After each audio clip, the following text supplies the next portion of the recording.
If Israel was a country no larger than 1 or 2 square miles or 2 or 3 kilometers, it would not bring peace and it would not stop the war. The demands of the enemies of Israel are absolute. There can be no Israel, period. None of the enemies of Israel hide this fact.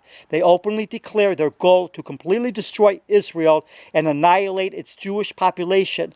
This includes Hamas, Islamic Jihad, Iran, Hezbollah, and more. No matter how much or how often Hamas, Islamic Jihad, Hezbollah, and other enemies kidnap, rape, murder defenseless civilians inside of Israel, from babies to old people, those that hate and despise Jews will find a way to blame the Jews and free the rapists, kidnappers, and murderers of Jews from accountability or any responsibility.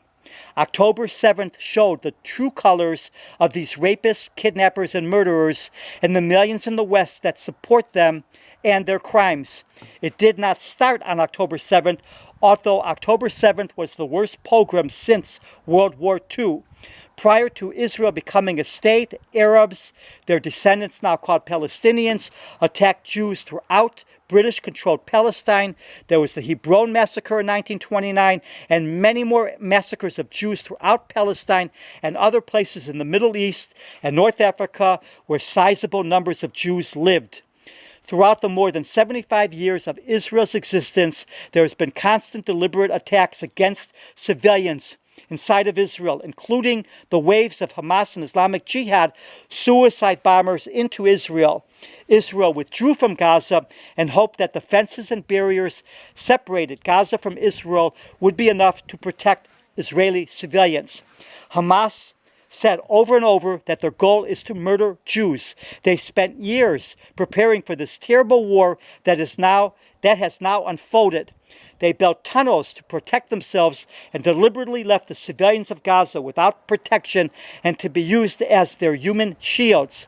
It does not matter ultimately what Israel does or does not do. These are fanatical people that use religion to promote their death cult and to justify murdering, kidnapping, raping, torture, and other atrocities. There are many supporters in the West full of demonic hate for Jews in Israel consistently can come to the defense of a bunch of rapists, kidnappers, and murderers. They hide their hate often behind twisted political or religious ideologies, often unwilling to admit they are no different than the Jew haters that supported Hitler. Hamas is a death cult, a murdering, raping cult. This is who self-righteous ideologues in the West defend. It needs to be called out for what it is.